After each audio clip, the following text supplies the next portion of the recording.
One of the problems with the English language is that there are different definitions for the same word.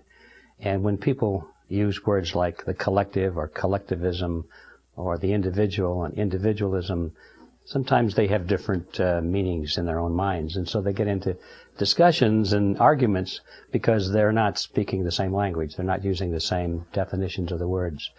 So in any discussion of collectivism versus individualism, I think it's necessary to do some definitions up front, so that at least people will know what I mean when I use those words.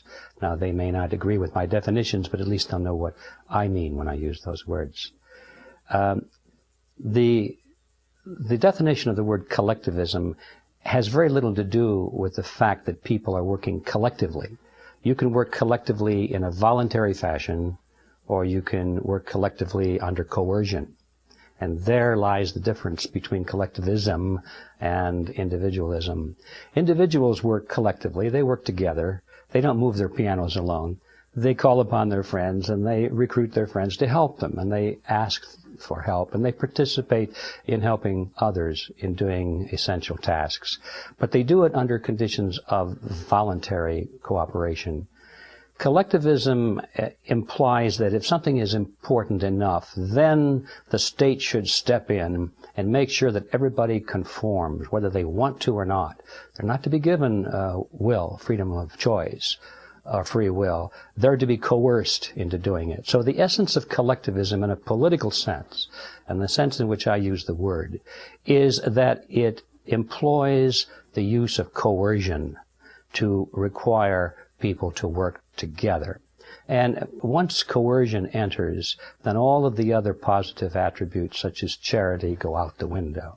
When you force people to do things against their will, then you are actually participating in a negative social conduct, which is in many cases worse than the social condition that you're trying to overcome by the collective action.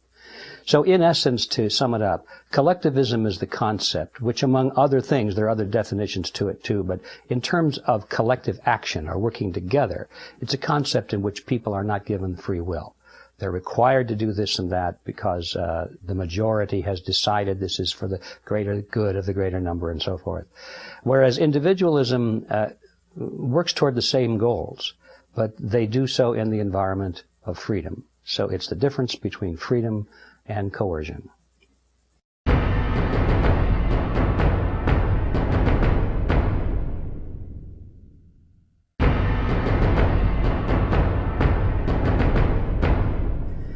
There are groups, many of them I think, that are seeking to establish a new world order, a world government based on the model of collectivism.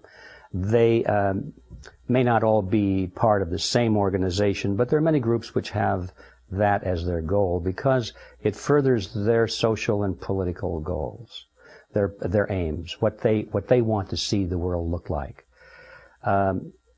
You can imagine who these people would be. The ones who control others benefit from a totalitarian system. In other words, politicians like collectivism, because collectivism puts ever-increasing power into their hands. Bankers like collectivism because it gives the banks the power to create money with state sanction and state support, to create money out of nothing, and that gives control over human beings. Anybody who benefits from controlling others has a natural affinity to this concept of collectivism. They want to be in the driver's seat. They want to be the masters. They want to be the social engineers. They want to be the gatekeepers.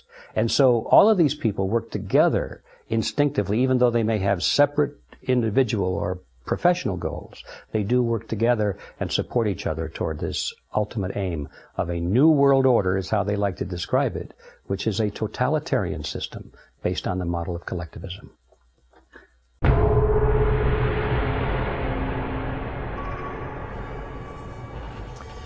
A one-world government could be wise or very unwise, depending on the type of government it is.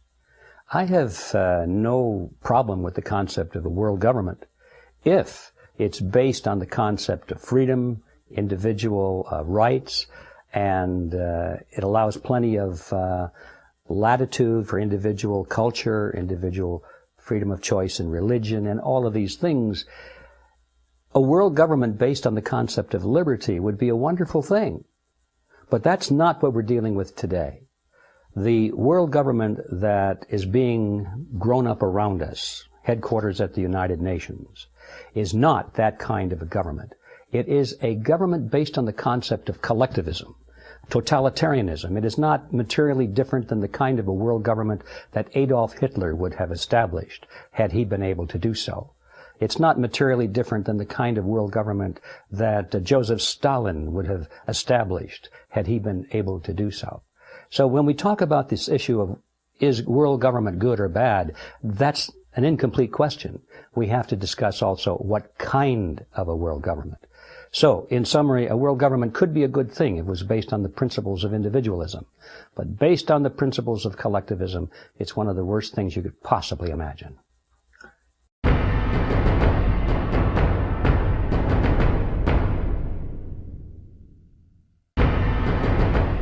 It's not easy to define the word collectivism in a few sentences because there are so many aspects to it.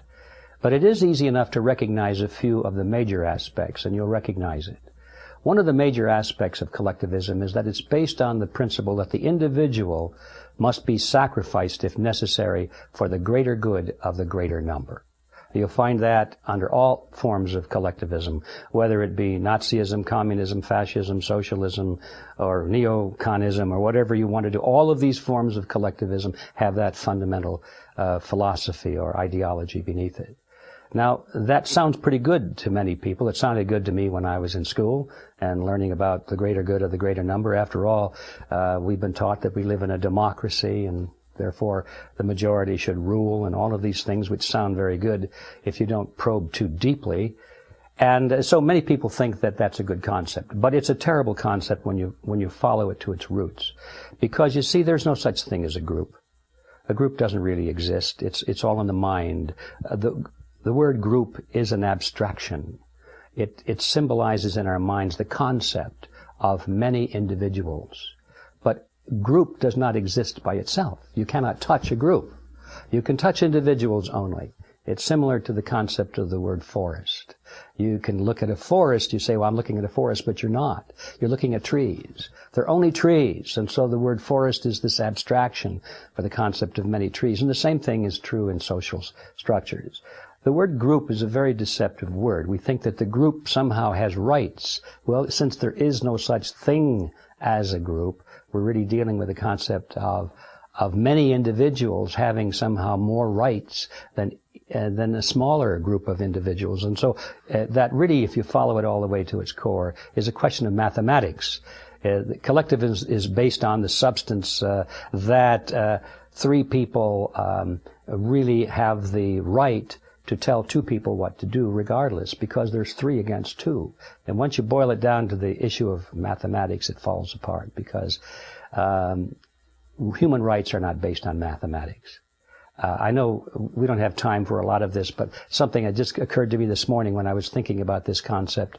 They say that the greater good of the greater number is accomplished by giving the larger number the right to dictate to the smaller number. But when you think it through, it's just the opposite. Let's suppose that you had 4 different elements in society. You had a group called red, a group called green, a group that's blue, and then a smaller group that are purple. The red, green, and blue represent different classes or groups of society, and the purple ones are the administrators, the government officials, the police, the courts, and all of the bureaucrats and the politicians that are going to regulate this great society. So you say, well, the first 2 groups, red and green, decide to take all the property away from blue. And that's certainly for the greatest good of the greater number, because red and green is a greater number than blue. So if that's your point, then finally the greater good of society has been served in that equation. But now the next time around, green and blue decide to take away the property of red. And you say, well, in that instance also, the greater good of the greater number has been served. And then finally, to round it out, you get, what do they do? Red and green, green and blue. Well, blue and red then get together and take away the property of green. And here again, the greater good of the greater number has been served. But when you stand back and look at the whole process, all of the groups have been plundered by the others. And you might say, well, it all evens out, doesn't it? No, it doesn't, because there's a fourth group, the purple. And every time there's a plundering action going on, the purple wind up with a pretty good share of the action just for their administrative services. And so when you follow it all the way through at the end of this process, all of society has been damaged by this greater good for the greater number concept, you see. The only greater good for the greater number really comes from the concept of individualism, when you deny the majority to take away the rights or the property of the minority. If you hold up the individual as the supreme element in society instead of the group, under that philosophy, under that ideology, now you do actually have the greatest good for the greatest number.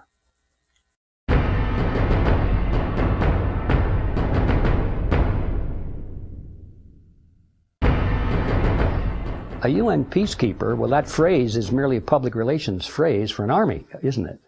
The UN peacekeepers are just the soldiers that are employed by the United Nations.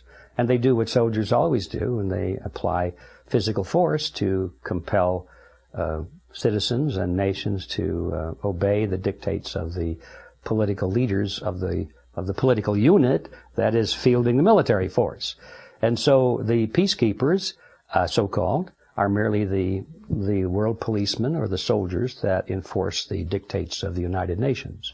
And so when they bomb a city or shoot a civilian, that's a peaceful bomb, and it's a peaceful bullet, because they're restoring peace. And you see, it's just a bunch of propaganda. It's just a twisting of words to make people feel good about it. But the truth of the matter is that all armies are nothing but the instruments of coercion.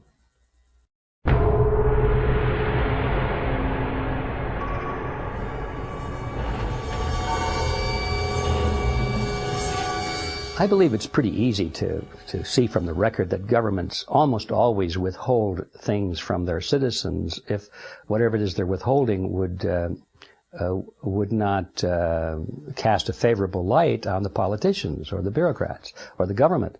If it makes the government look bad, they're not going to let the truth out. And to use the word paranoia, I think, is a bit unfair, because if it's justified, in other words, if the government does in fact withhold information, then thinking that it does so is not paranoid. It's just a factual observation of reality. The word paranoid implies it's an extreme or unjustified suspicion that someone's out to get you. But if it's not an unjustified suspicion, if you know it's a fact, then it's not paranoia anymore. It's just recognizing reality.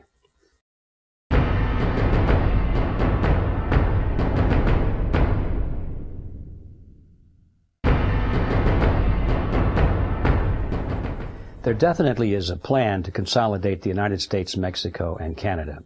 It's more than a plan. It's a mechanism. It's a movement that is well underway. It's not something that's to be done in the future. It's to be completed in the future. But the beginning stages already are well underway. And is it a good idea or not depends on what's going to come out of that merger.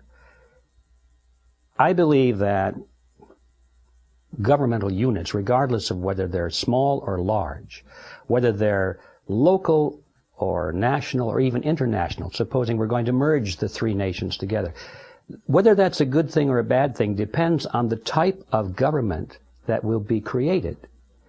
If we had the type of constitutional republic that we were given by our forefathers, if that were in place today, notice the word if, because unfortunately it has been terribly eroded. But if it were in place today, and if that were the concept of the kind of a government that we were going to use in the merger of Canada and Mexico with the United States, I think it would have a lot to be said for it. I would probably be in favor of it. But that is not what's happening today. What is happening today is the merger of these three countries into a collectivist super-regional government. By collectivist, I mean it will be totalitarian in nature. There will be very little room for individual rights. It'll all be dictated from the top, and it'll be practically a model of what we now seeing happen in Europe and the European Union. We see increasingly, with the passing of every month, that the rights of Europeans and the privileges as citizens in their respective countries are being eroded to the point where now the European Union is becoming the dominant political governmental force. And as a matter of fact, the people who are making the primary decisions in that government are not even elected by the people. They're appointed. It's becoming a self-sustaining, self-perpetuating dictatorship is what it is, and the people in Europe are not very happy about it, the ones who are aware. A lot of people, of course, are not even aware of what's happening, and they'd see, it's okay because they don't know that they no longer have rights. But what will happen in the United States, Mexico, and Canada will be a perfect parallel of what we now see happening in Europe, and it will not be a good thing for us.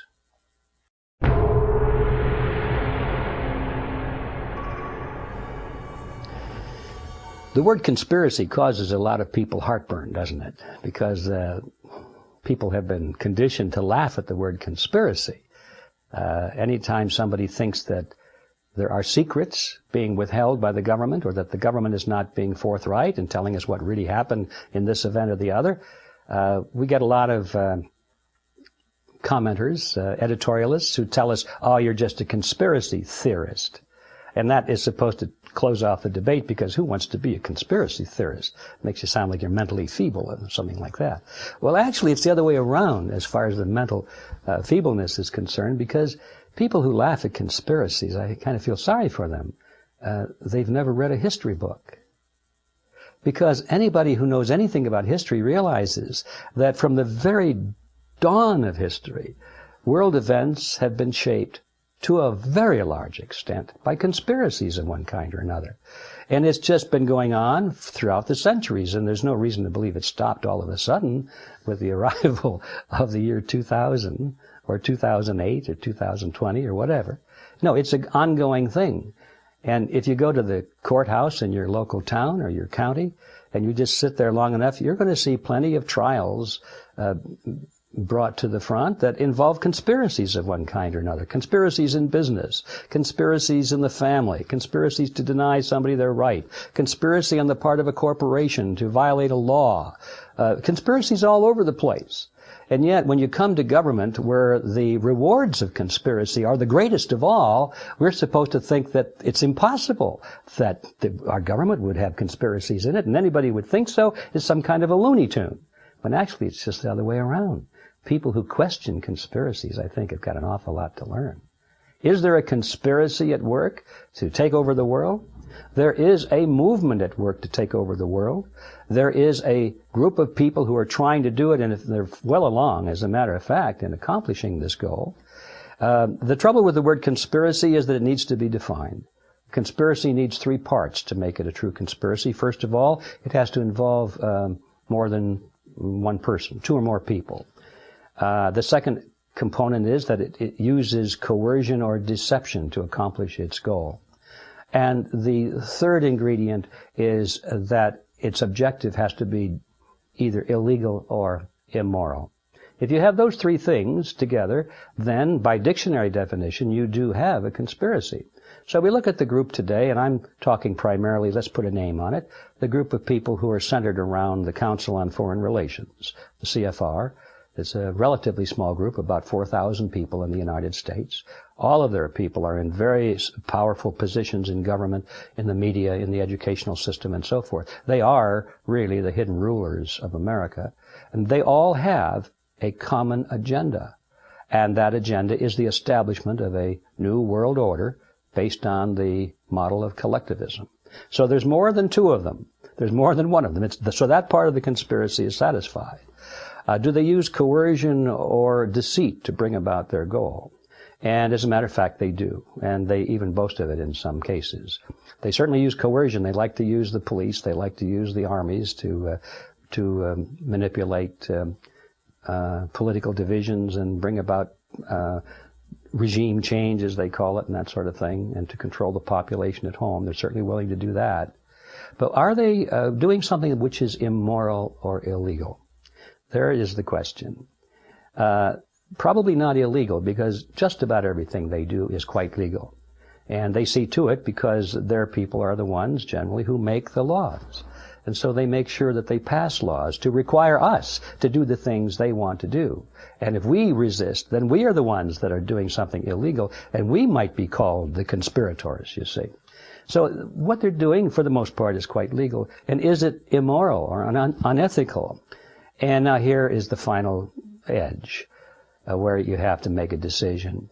They don't think so. They think that the goal that they are seeking is the highest morality of all. This new world order that they envision, to them, is the highest morality for society. It's the highest goal. And those who seek it are the ones to be praised. And those who oppose it are the immoral ones. And they are the evil ones. They are the ones that should be put away. And so in their minds, they are not conspirators, because they're pursuing something which is of such a great high ideal. And to them, if you have to lie and cheat and even kill in order to bring about this high ideal, it's necessary for the greater good of the greater number. So it's a good thing. Sometimes you have to do that, and they say. And so they don't see even those events of sacrificing human life as being necessarily immoral when it is done in the name of achieving some higher ideal. So in their mind, no, it's not a conspiracy. But in the minds, I think, of most of us who are being brought under this plan, who are now being forced to live according to this plan against our will, I think for most of us, the word conspiracy is a very justified word.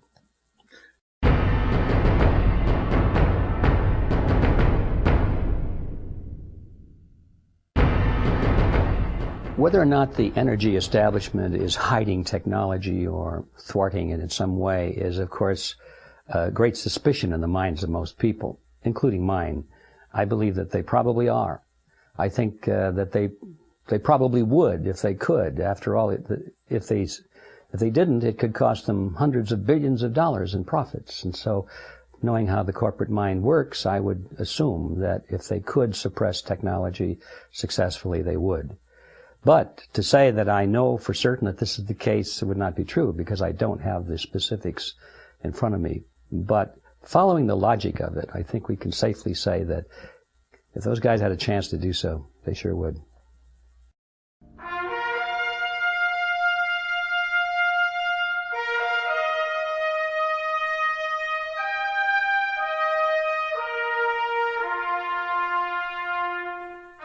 The U.S. Constitution, of course, is a document. It's a set of rules.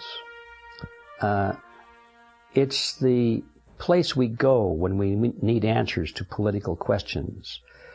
It is the compass that should lead the nation along the path of freedom and liberty for the individual. But in essence, it's merely a concept, isn't it? The words and the pieces of paper on which the words are written mean nothing by themselves unless they're studied, unless they're interpreted, unless they're understood, unless they're revered in the hearts of the American people. Unfortunately, that last part of the equation has not fulfilled. The American people today, especially the younger ones have come along, have never read the Constitution. And those who have read it have never given much thought as to why the provisions were there.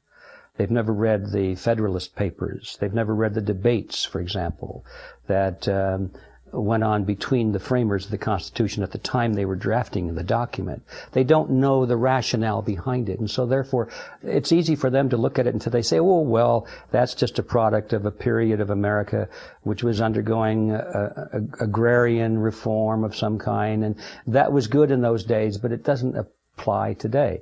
So once the concept of a document which limits the power of government, which is really what it is, once that concept is lost in the minds and the hearts of the people, then I'm afraid it does become just a piece of paper and some words. So the Constitution is not something that you hold up in front of you and you say, you can't do this to me because the Constitution, you see, is here to protect me.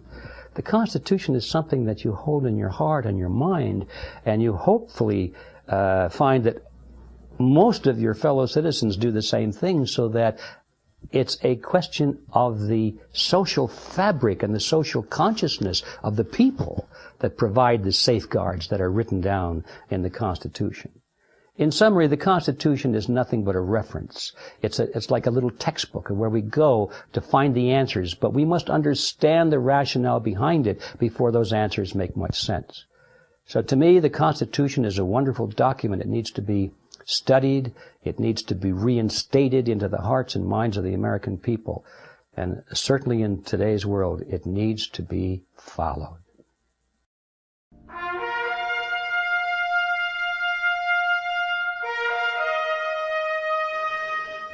The significance of "we the people," as it was written into the founding documents of the United States, was that the power of the government was coming from the people being handed to the government, and that the people, we the people, were the supreme authority.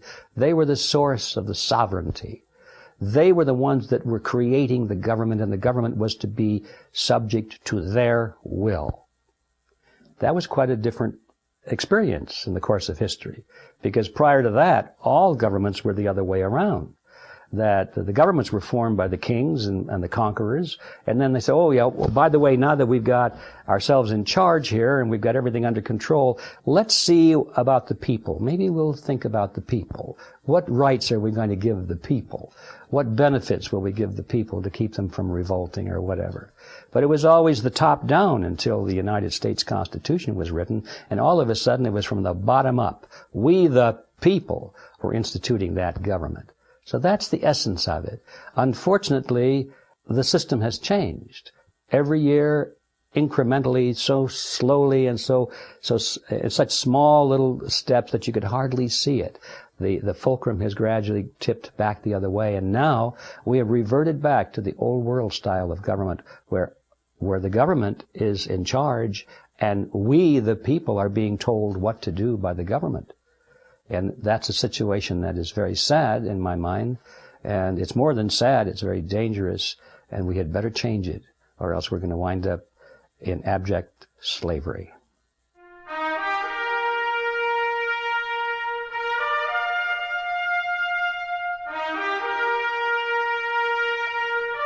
The question of whether or not governments rule by force in a legitimate fashion that question has a lot of little tricky levers on it, you know. The issue of rule, let's take that word for example. Should a government rule? Should a government govern? Or should a government protect? Now, the view of individualism is that the purpose of government is to protect the lives, liberty, and property of its citizens, nothing more. Government is not there to govern, but to protect.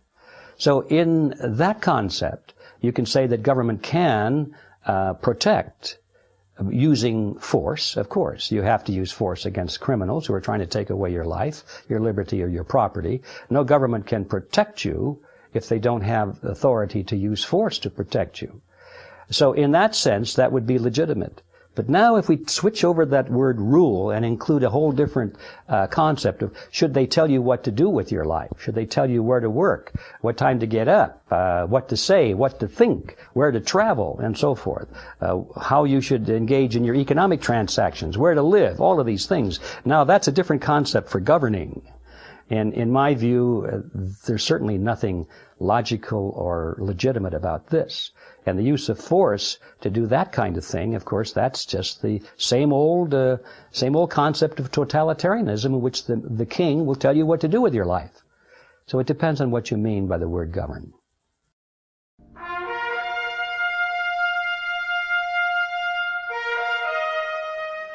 The Patriot Act violates numerous provisions of the Constitution, particularly the first 10 amendments, the Bill of Rights. There are many provisions in the Patriot Act which go directly contrary to our Bill of Rights. So, to me, on the surface of it, the Patriot Act is totally unconstitutional. There are some side issues there that I think are mostly sophisticated issues thrown in to muddy up the waters a little bit. Like, for example, what about conditions of national security? You know, can we suspend the Constitution? In other words, can we suspend your rights to protect your rights? Which is basically the issue. And you get into these silly debates, and I think anybody, if they thought it through, says, no, you can't take away my rights to protect my rights. That doesn't make sense at all. But basically that's what the philosophy behind the Patriot Act and all these other so-called security acts is all about. They're going to take away your freedom now, so you don't have to worry about losing it later.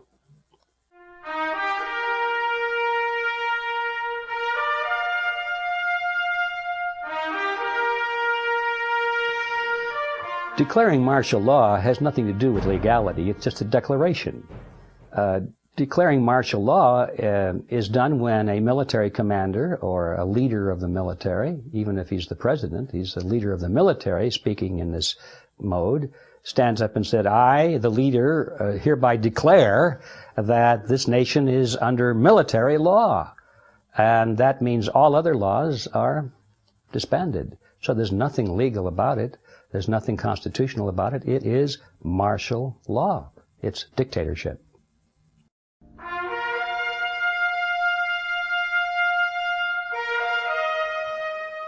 Original intent of the founders, I think, is pretty self-evident. Original intent is original intent. What did the founding fathers intend when they wrote those words into the Constitution?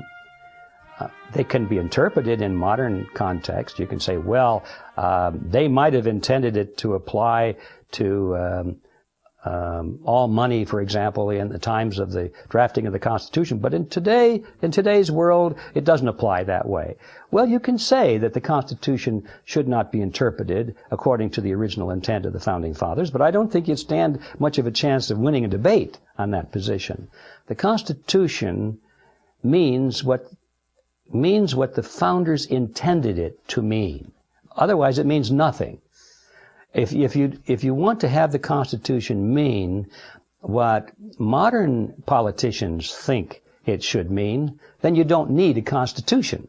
In fact, you're better off without one. Just say, what do the modern politicians want us to do today? Forget the Constitution. If you're messing around with the Constitution, you must face the reality that it means only what the original intent was of the Founding Fathers.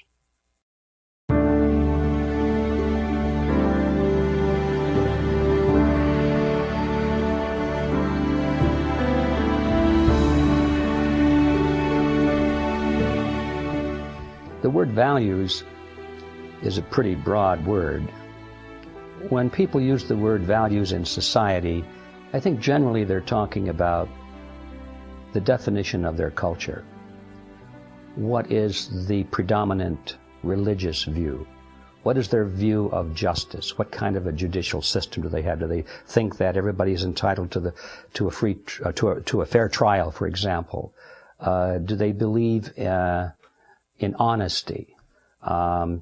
Every culture has its own little set of rules and regulations, the ethics of that culture. Many of them overlap, but you'd be surprised as you travel around the world how divergent some of those elements can be. For example, in the United States and in the Western world, the idea of monogamous marriage is just, it's a value.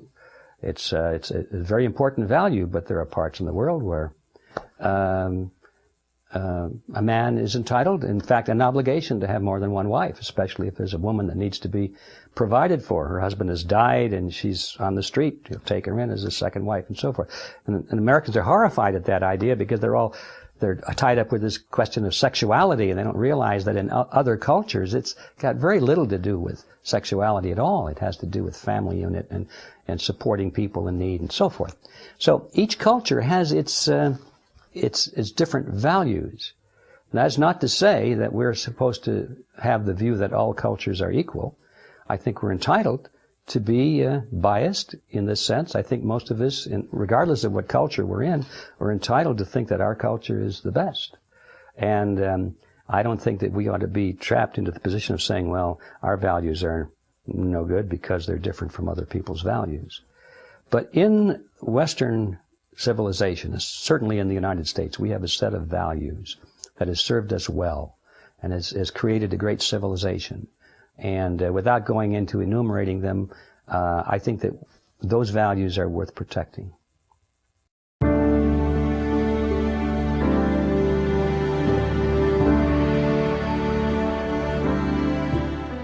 Cultural Marxism is a phrase that's used to describe a way of spreading the doctrine of Marxist-style collectivism through means other than straight politics and economics.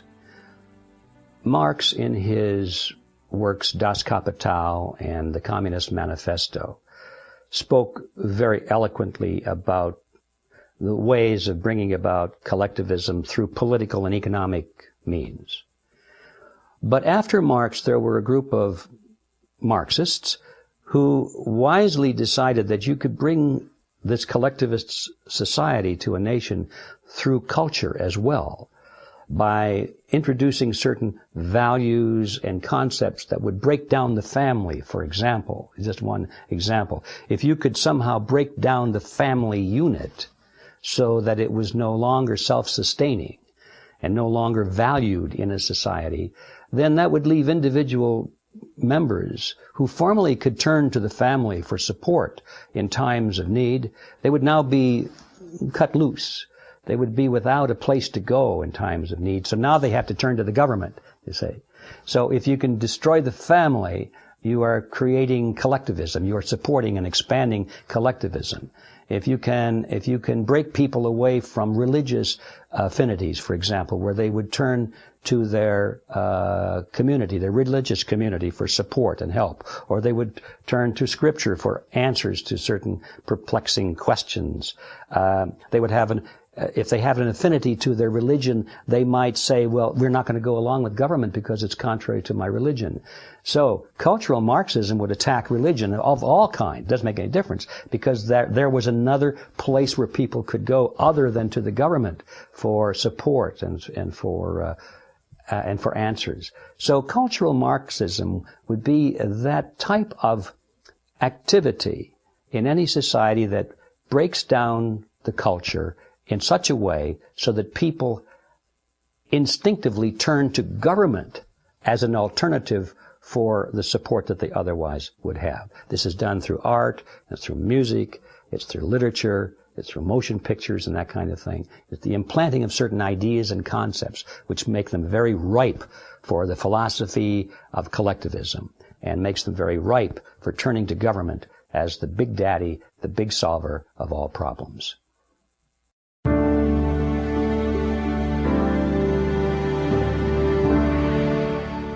Values come from our family, they come from our society, they come from our religion, they come from the media, they come from all sources.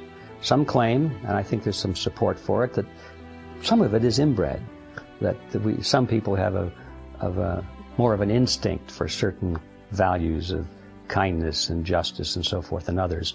That can be debated, but there's certainly no debate that values are absorbed from outside through all of these other channels.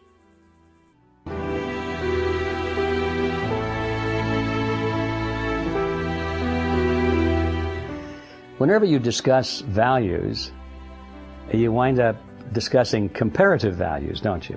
I mean, this value versus that value. This is better than that value. And inevitably, you find people that hold different values than yours. And all of a sudden, you've got a little debate on your hands, and some people cannot stand a difference of opinion on their values.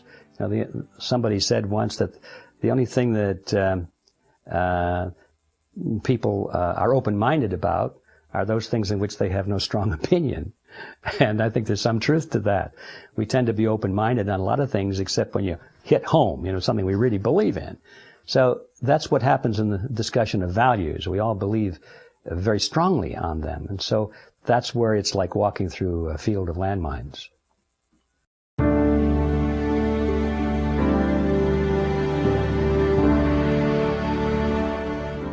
Values are taught in public school. They cannot be otherwise. There's no institution at all that can avoid teaching values if by no other means than example. You can teach values by just not doing certain things, by avoiding certain topics. Students pick up on that. They get the message that, we're not talking about religion, for example. Well, that's a value. We don't talk about religion. That's a value. So institutions, including schools, all teach values. Can they? Yes, they can, and they do. Should they? I think they should.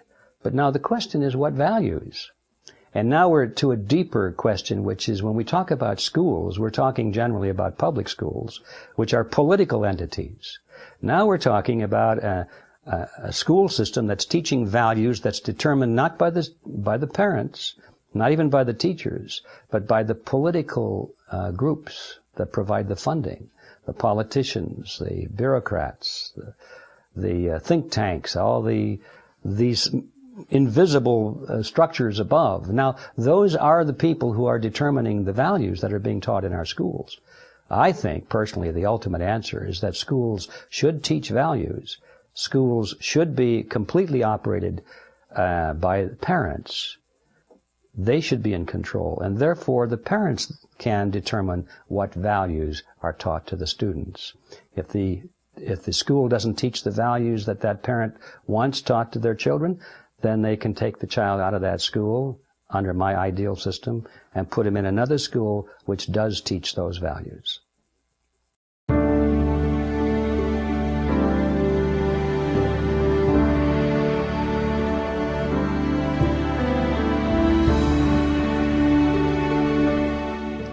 I think in any discussion of whether or not a person has the right to use coercion or violence against another person, that can be answered by reducing it to a very simple illustration of just the two people involved. The question is, would I have a right to use violence against someone who was trying to force me to participate in something that's immoral, or to acknowledge something which I consider to be immoral, or to go along with an activity that I consider to be immoral? Do I have a right to use violence against a person who's doing that? And I would say, if they are using coercion against me, then yes, then I have a right to defend myself. If they're just using the power of persuasion, if they're just lecturing me to do such and such, I don't have the right to use force against them, no.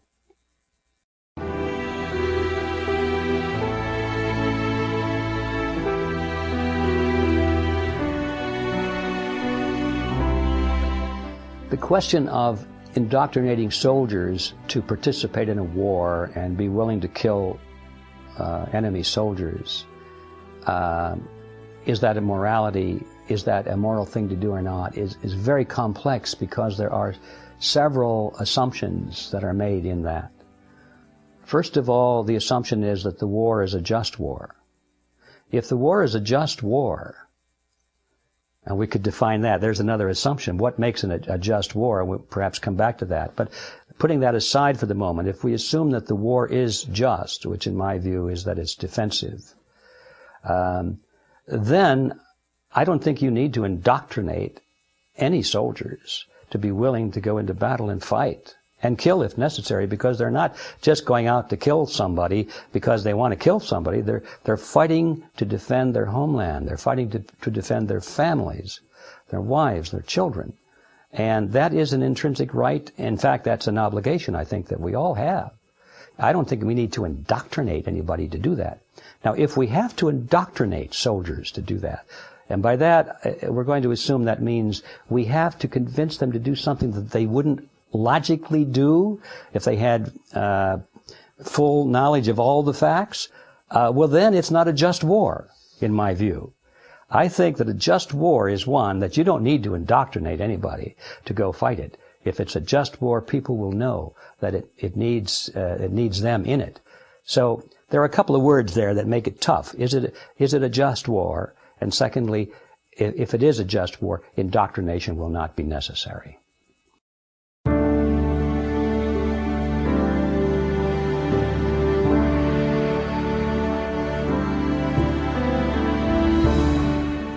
There are two questions in there. I think that values are very much determined by the luck of where you were born. I think that if any of us had been born in the middle of Africa, for example, our values would be entirely different than what we have today. If we were born in the middle of Asia, our values would be different than what we have here in the United States. There's no question in my mind that values are partly the luck of where we're born, the luck of who our parents are, the luck of the community in which we live, certainly the luck of our friends. I think as young people we tend to want to be accepted. We're very vulnerable at a certain age. We want to be accepted, and there's tremendous peer pressure to be one of the guys, you know, at a certain early age. And I think if we're unlucky, we run into some bad people, and we want to be like them. If we're real lucky, we run into good people. But on top of that, I think the influence of our home is perhaps the most powerful of all. Because I think if you have good values in your home, that an individual can certainly resist and reject bad values from acquaintances in school and maybe even in the media. But anyway, all those factors are at work, and so when you have two soldiers meeting on the battlefield, they all come from a different background of values. And I'm sure, it's sad, but I'm sure it's true that when you have two nations fighting each other, the soldiers on both sides believe firmly that they are on the right side. They have to. They believe that they are fighting for their country and their homeland, their culture, their way of life, and they believe that the other side is evil and trying to take away what they have. And so blood is spilled. And it's largely a result of opposing values. Is it logical? Yes and no. It's certainly logical that it happens that way when you realize that values are different in different parts of the world, and soldiers come from different parts of the world, and they bring the values with them that they inherited. So it's logical that it should happen that way, but is it logical that it must always be that way in the future? I don't think so. I think the time is coming with the ability to communicate around the world, to share ideas. I think the time is coming, hopefully in the not-too-distant future, when this whole business of war will be seen as an illogical event, and that the people themselves who see it as an illogical event will be able to take control of their governments and prevent their governments from thrusting them into a war that they don't want. So it's logical and illogical at the same time, like so many things, but I think we're moving into the light, and I hope someday the logic of peace will be much stronger than the logic of war.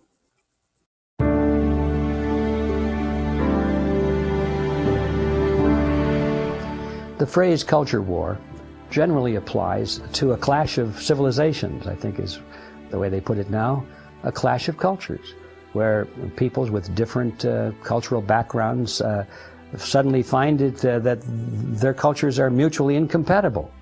I really find that hard to believe, because cultures have been able to get along side by side for thousands of years until political leaders come along and decide that they want the territory or the riches of the other country, and then they start playing upon the cultural differences of their people to whip up some kinds of a hatred against the other culture.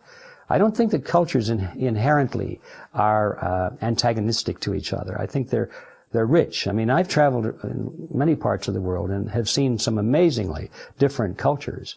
I'm just fascinated by them. I don't see, just because they're different than mine, I don't feel any urge to go out and start killing everybody I see.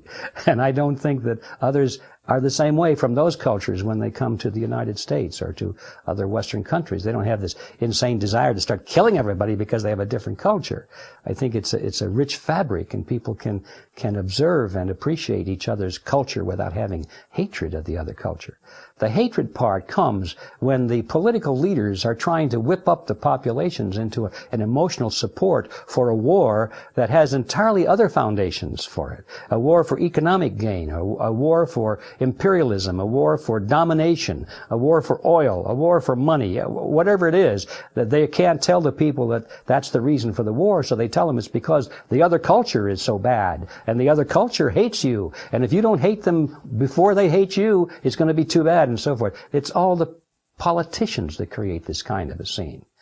So culture differences, in my view, are not a bad thing at all. I think they're very fascinating. In fact, I think there's a richness to it that makes the world a better place. I don't see them as the cause for war.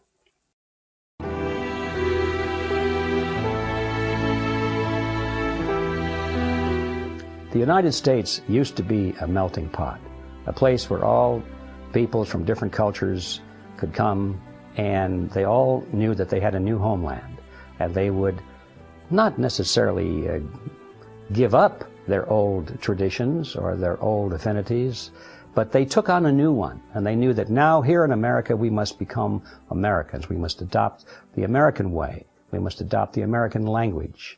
And it was a melting pot. It was a very healthy thing. Gradually that has changed. Now we're being taught to celebrate diversity. Every culture, every race, every religion now is being sort of pushed into the direction of placing their heritage above the American melting pot. They're being told that the American melting pot is a bad thing, that you should have allegiance to your homeland and to your origins first. So now it's no longer a melting pot. Now it's kind of like a centrifugal force where people are being thrown away from the center, and we're having more and more divisions based on culture than we ever have before. It's a very bad sign, and I think we have to go back to the melting pot concept again.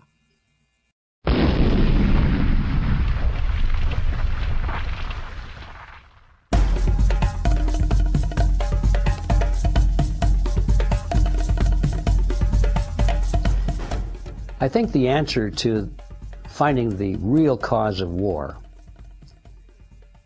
can be found by examining the nations throughout history that have waged wars, the ones who have launched wars, the ones who have initiated wars. If you take a look at them, in every case, they have been powerful nations.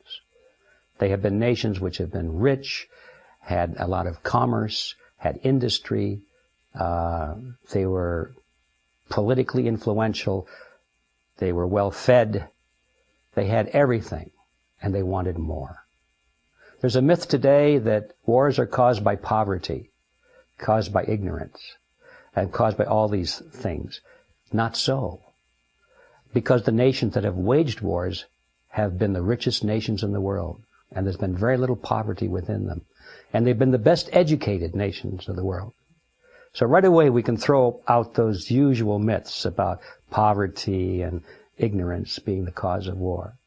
The cause of war is power. Nations that wage wars have too much power, and they want more. That, in a nutshell, is the cause of war.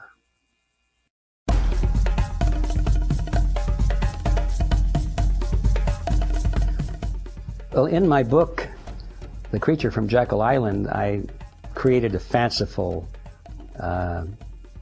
scenario called the Rothschild formula, and it was an explanation of why the international bankers participate in financing both sides of wars. Now, I made it very clear that I doubt that this was ever spelled out, certainly never written by Rothschild or any of the other bankers, but the ones in that banking fraternity understand the rules of the game pretty well nevertheless.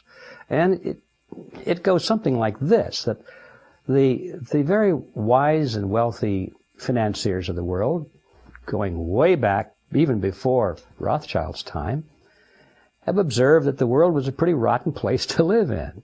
That nations were always fighting over something or other. Somebody was always trying to conquer somebody else, and wars were universal. Too bad about that, but that's the way it is. So they decided that, well, since you can't stop wars, you might as well benefit from them. You might as well finance these warring sides, because they pay They pay a lot of money to get gold and silver, whatever they need to finance their military excursions. They need money. So we found out, that we bankers, that if we loan money to them, that we get paid back. They don't question what the interest rate is because they're fighting a war. And if they can win the war, they can just plunder the victim and pay us whatever we want out of the plunder. It doesn't cost them anything, really. So too bad about that, but we'll finance both sides of any war because we're not going to stop it. We might as well benefit from it. Then the issue comes up, well, what happens if one of these nations decides not to pay us? What are we going to do about it? Well, that's a problem.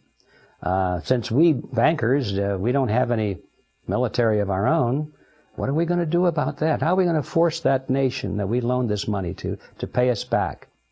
The answer is very simple.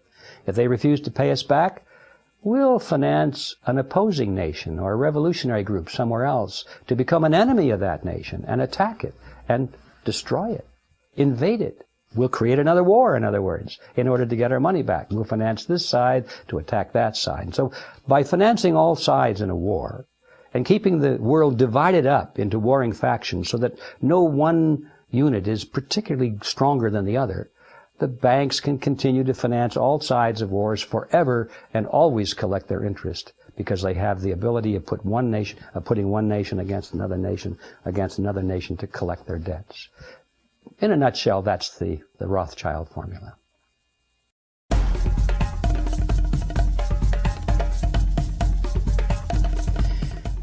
War is tolerated. In fact, war is even applauded in many cases because people are of the impression that it is to the benefit of their nation. People tolerate or applaud war if they think it's a defensive war. If they think that they're defending themselves against a dreaded enemy, you would certainly tolerate a war. You would applaud it.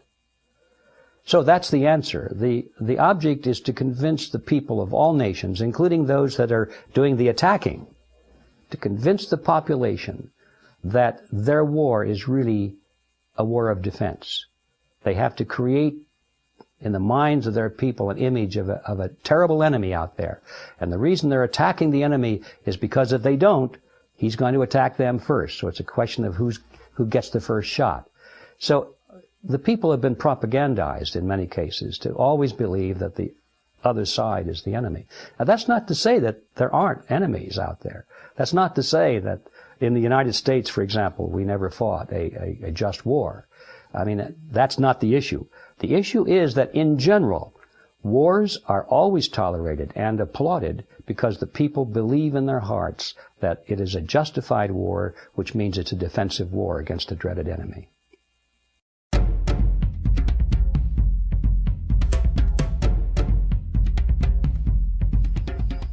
The issue of murder versus killing as it relates to war is pretty much the same as it relates to individuals. If an individual kills another person in self-defense, if he's defending his life and has to shoot somebody who's threatening his life, that's not murder. It's self-defense. It's killing, but it's not murder.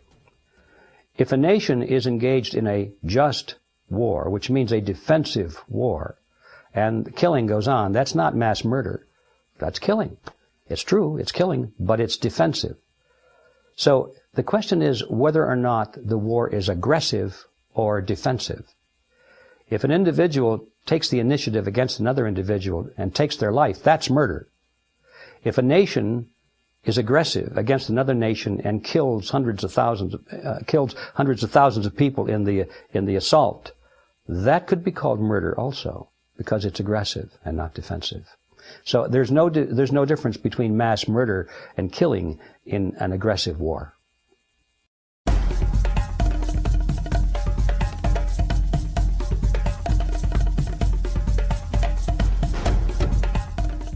Capital punishment is an issue which has a tremendous amount of energy and emotion attached to it, because some people look at it as the needless taking of another person's life, and they have strong religious convictions against that, or perhaps just ethical convictions against it. Others see execution of a criminal. They see that as not only retaliation or justice, but they see it as part of a mechanism that will prevent future crimes from being committed. In other words, they believe that if you don't punish a murderer for his crime, that will result in more murders taking place in the future. So it is, in their minds, it's a justified process because it actually saves lives. It's not just seeking revenge or seeking justice for the commission of one crime, but it's saving the lives of future victims who, because of this, will not be attacked. And all of that has to be viewed again in the context of whether it is aggressive or defensive. If you are taking the life of a criminal who has been duly processed and convicted of a crime, and you're taking his life, that's not an aggressive act, it's a defensive act. You are defending the lives of future victims by making a statement to society that future criminals, future killers are not going to get away with it, and that will save lives in the future. And therefore, in that sense, it is a defensive act.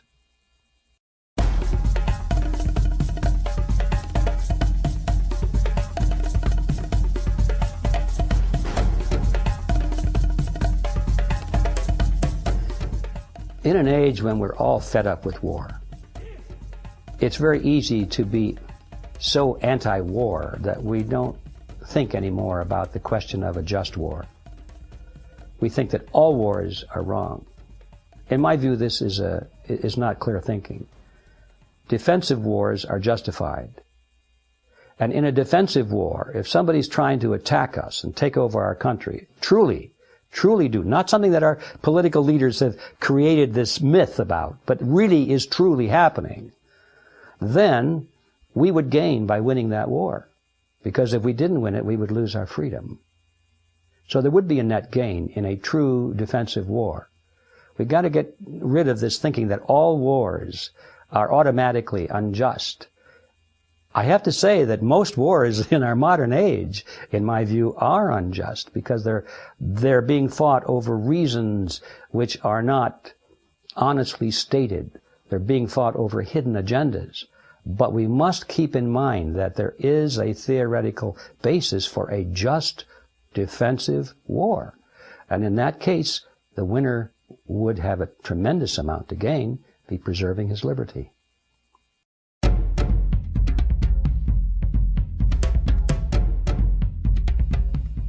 Wars at the scale that we know them in the modern world would simply not be possible, and they would not happen if it weren't possible for the nations who are waging those wars to raise the money from their population through the hidden tax called inflation.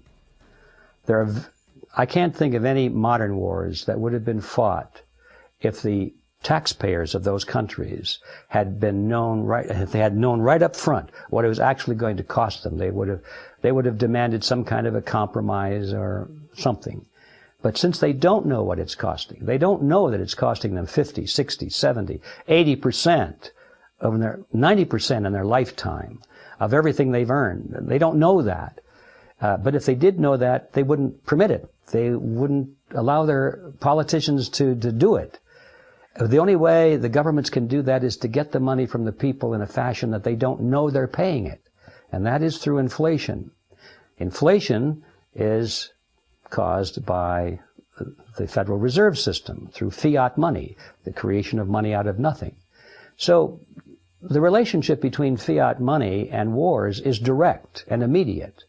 If it were not for fiat money, most of the wars that we've known in recent times simply would not have been fought on either side.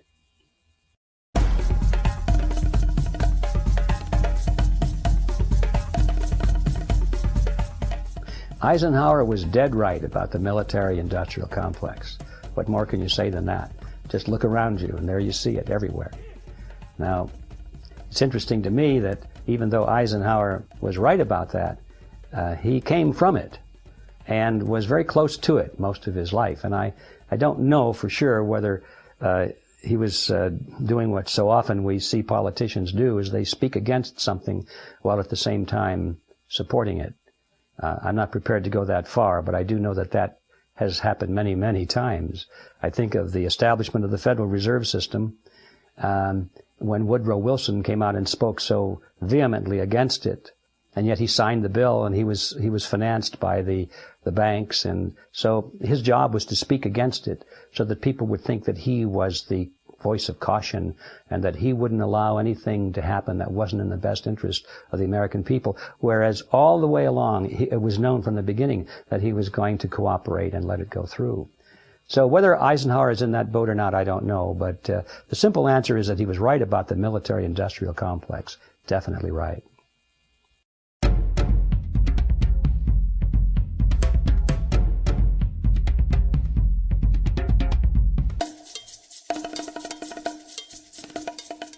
The way that the United States was set up originally was that the defense of the nation was to be primarily the responsibility of the states.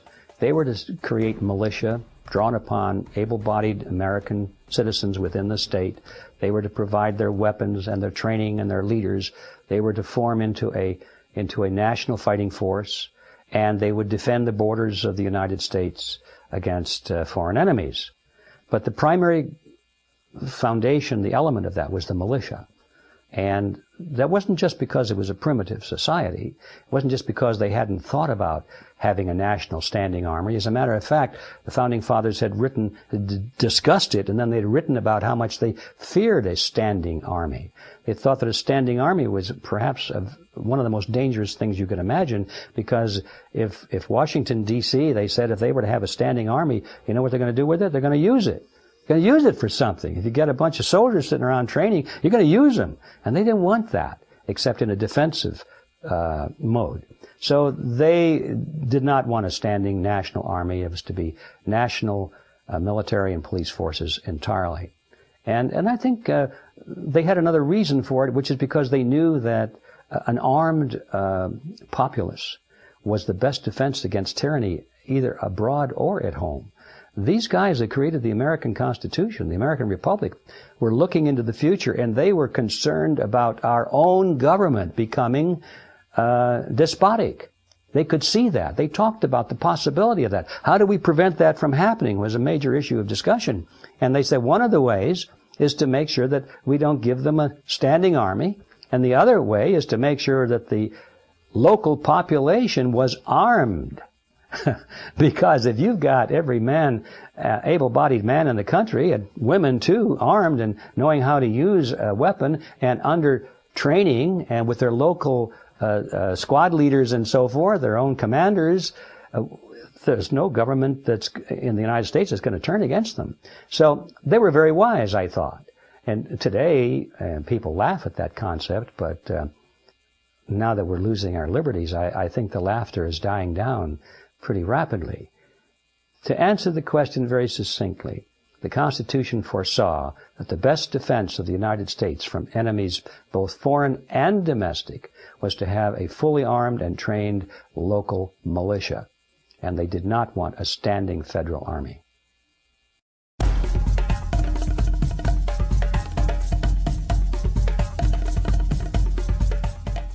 In the final analysis, if this country is to be defended, it must be defended by we the people. It must be defended by the citizens of this nation. Now, it's true that those citizens can join the military and say, well, now I'm still a citizen. Indeed, there's some debate over that as to when they are, if they still are citizens when they take military commission and so forth. But let's say that they are. It's still up to the people to defend the nation. And if you look only to the government to do that, you find that today, for example, they're talking about bringing soldiers in from other countries. They're bringing in recruits from Africa and Asia, from Canada, from Mexico, putting them into the federal United States Army because they're not getting enough volunteers from the United States to fill those ranks. Well, now when you have a military, a standing military, that is made up not only of American citizens, but a large contingent of citizens from other countries, you don't have something anymore which is focused only on defending your own country. You've got a machine. You've got a military machine which is ready to go to the highest bidder, to the strongest politician, anywhere in the world. Just give us a call. We're ready to go. What do you want? Do you want us to take this country? Do you want those oil fields? Do you want that banana plantation? What is it? We're ready to go. And we got a PR department that'll figure out how to explain it and sell it to the people, make it sound like we're fighting for freedom. That's what you're developing under these conditions, and it's very dangerous.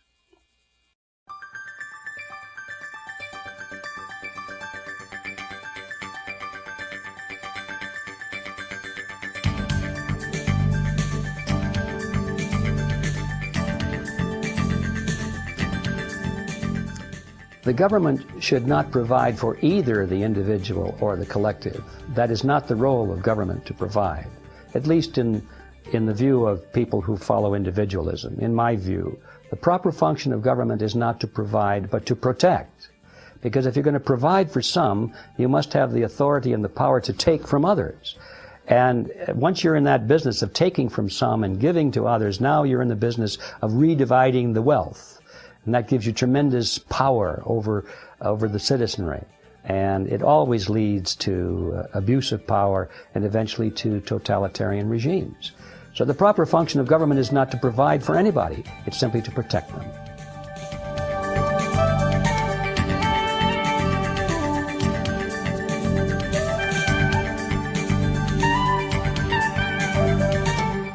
I don't believe that the Constitution addresses the issue of corporations. That aside, should corporations have the rights of individuals or people? I believe that that's an issue that can be good or bad, yes or no, depending on another issue which is seldom discussed. The other issue is, if corporations have the rights of individuals, then are the people who run those corporations personally responsible for the actions of the corporation? Now, there is the issue that very seldom is discussed. If the president of a corporation, if the board of directors of a corporation, if the chief executives, the vice president, so forth, of corporations, were to all sanction an act which was to take away the life of an individual, for example, they'll say, well, we're going to do this because we don't care about the risk. We're going to market, let's get specific. We're going to market a drug because we want to make profits. And we know that our laboratory has found test results that make this a very dangerous drug, and we could kill some people with this. But we're going to bury that fact. We're not going to let the public know that we have this data. We're just going to say we've tested it for safety and efficacy and everything looks good. And now they put the drug on the market, and 350 people die in the first month. Now, the way systems are built today, the families of those victims could go to the court, and they possibly could get a very big judgment against the corporation. So who pays that bill? Let's say they get a $50 million judgment against the corporation. Who pays the bill? The stockholders of the corporation. They had nothing to do with it. Why not try the president and the executives and the board of directors for murder? Now we've got responsibility here. The same thing applies, by the way, at the government level. If the sheriff of the local county authorizes an illegal search and seizure of some property and plants some dope in somebody's car just so they can get even with a neighbor who he hates, and he frames them, and that person goes to jail, and then it's discovered later. Maybe that's not a good example, but in general, anytime there is a malfeasance of office committed by a sheriff, and I use that example, the victim sues the sheriff's department or the city or the county, and sure enough, the taxpayer pays the settlement, not the sheriff, you see. We have this concept of immunity on the part of people who hold positions in government and in corporations, which I think is the problem. If that question of immunity was removed so that the leaders in governmental units and corporations were personally held responsible for the effects of their actions, I don't think people would be concerned at all anymore today about those big bad corporations, because they'd suddenly start becoming pretty good corporations. Because the leaders of the corporations would be on the line for their own personal decisions.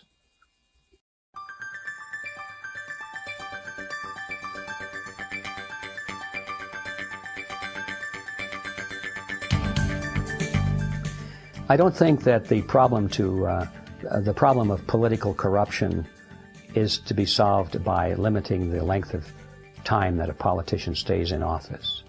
I think the problem it has more to do with the enlightenment of the electorate, so they don't elect into office people who are corrupt or corruptible. Actually, we have elections every 2 and every 4 years, so all of the limits for our elected representatives are automatically set. I mean, every one of them, their term ends, and they have to be returned to the voters for approval. So that is, I think, where the action should be. If you get rid of one bad politician, it's pretty likely, if you're not asking the right questions, it's pretty likely that you'll just get another bad politician to replace him. As a matter of fact, the shorter the term, the more likely they are to try and make the killing as fast as they can before they get booted out of office. I think looking at the term limits is not looking at the right place. The right place to look for a solution to the problem of corrupt politicians is at the voter and their perception of who they're voting for and what the political principles of their candidates are. Now, part of that's due to the media, which of course will never allow those issues to be discussed. It's a big issue, I understand, but I don't think this limiting politicians' term is going to change a darn thing, except create the illusion that perhaps a solution has been provided, when it hasn't.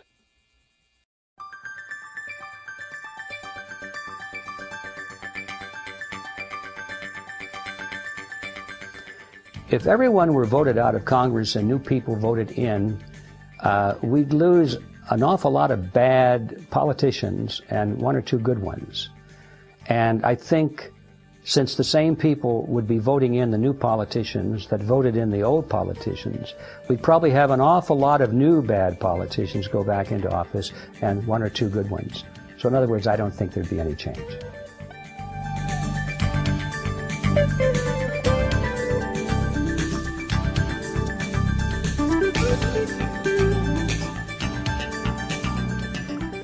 There's no doubt in my mind that the political apparatus of the United States government is much more beholden to the powerful lobbying interests, the companies that can write those big fat checks, campaign contributions and that sort of thing.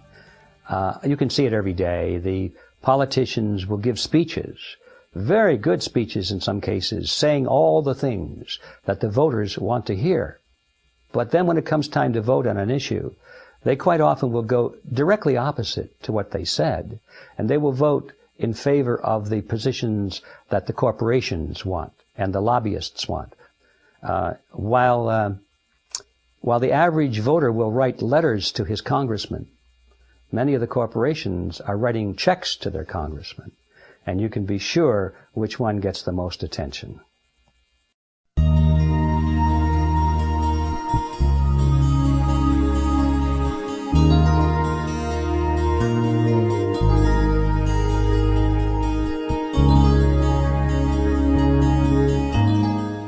The Federal Reserve is technically owned by the member banks.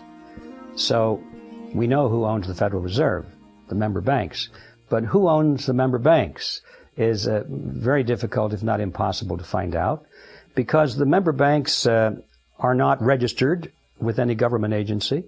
They're not corporations. I understand, I haven't checked into all of them, but I understand that they have the basic structure of a partnership or something very private. It may even be something unique. I don't know. I've never looked into that part of it. But it's not on the public record. And the owners or the partners of these banks are not about to let it be known. Now, it's true that you can buy stock in, Chase Manhattan and all that sort of thing. You can buy stock in the Bank of America, and, as a stockholder, you're listed. But the true control and ownership of these corporations is not on the public record. And it's easy to hide that. You can use street names, you can use Swiss accounts, you can have corporations holding stock for other corporations which are holding stock for other corporations and that sort of thing. And in general, it's possible to completely conceal the controlling interest of the banks from the public. But now, having said that, I want to go one step further and say that it's perhaps not as important as you might think whether the exact names are known for these banks, because whether they're known or not, we still have the same problem.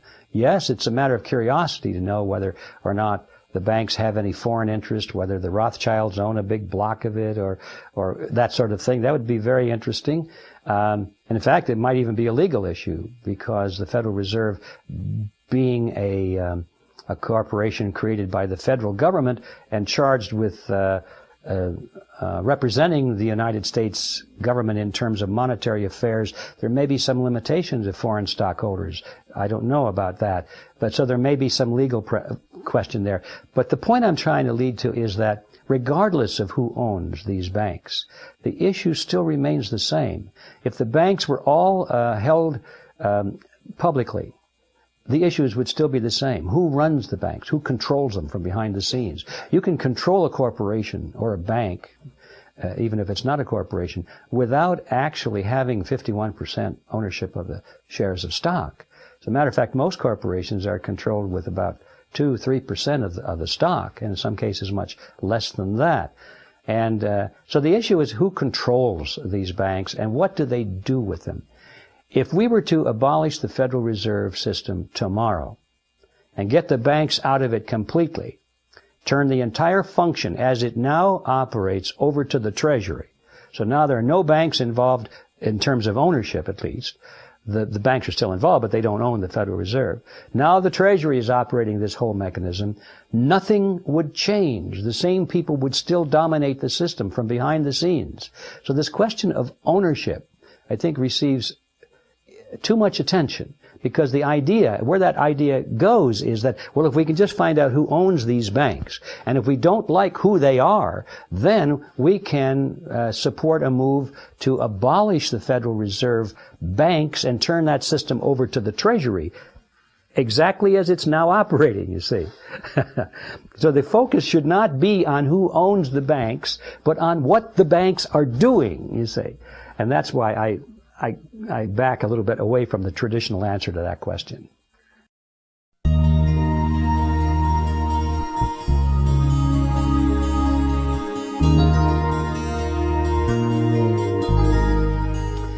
The New Deal, like the Great Society and like the universal peace proposals advanced by President Wilson, all of these presidential programs that have expanded the power of government have been the implementation of collectivism in America. Starting at about the time of Woodrow Wilson, the country at that point was pretty much an individualistic country. It was based on the principle of the individual being supreme and the government being the servant of the people. Starting with World War I, starting with Woodrow Wilson, on down through World War II, down through the Vietnam War, now to the war on terrorism. All these wars are always used to frighten the American people into accepting the expansion of government, supposedly to protect us against an evil, terrible enemy. It has not been good for America. It has been the demise of America. It has been sold to Americans as being a good thing because it somehow benefited them. But when you look at where we were then and where we are now, you can see that we have traveled the road to totalitarianism almost to the very end.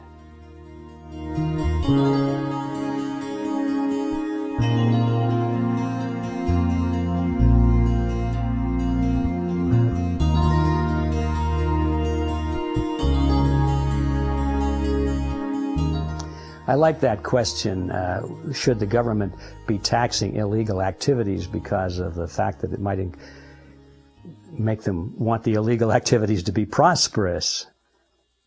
My answer perhaps is a little extreme. I think most of what the government is doing is an illegal activity. And I see no difference between most of what the government is doing and these so-called illegal businesses it's taxing.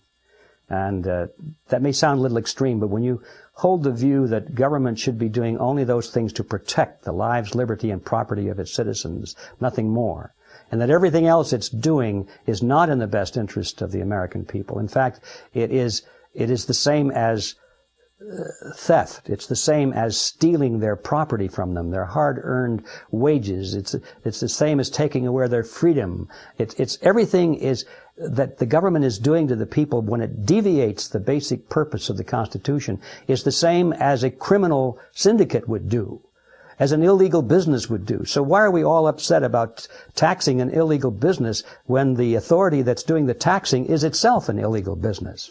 So that's my extreme answer.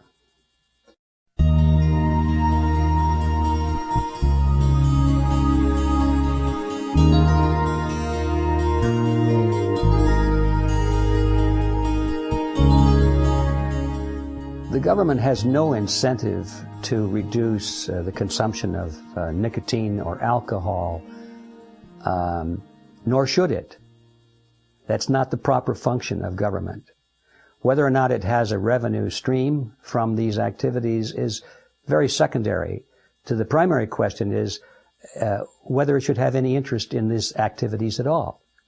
Now, if it could be shown that the consumption of alcohol or nicotine or drugs or some such does endanger the life, liberty, or property of its citizens, and I think some argument could be made for that, then to the extent to which that can be shown, then that is the extent, and only to that extent, that the government should have any interest at all in regulating or taxing these activities.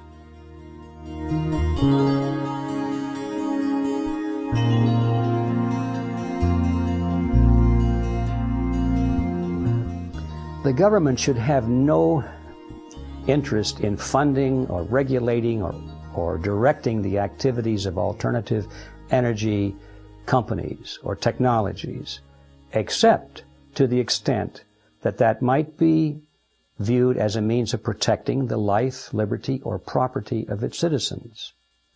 If you can legitimately, and without stretching your brain all over the place to say, well, if this, and this, but if it's a direct relationship, then the government should have an interest in it.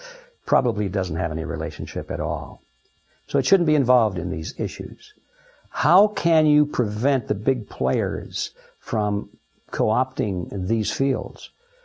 Why should we prevent the big players from co-opting these? What business is it of ours to co-opt anybody, big players or little players? Why are we suddenly supposed to be so wise and so powerful that we can decide who should be in these fields? See, that's the mentality. Just asking that question of who should decide assumes that there is a decider, if I may use that phrase.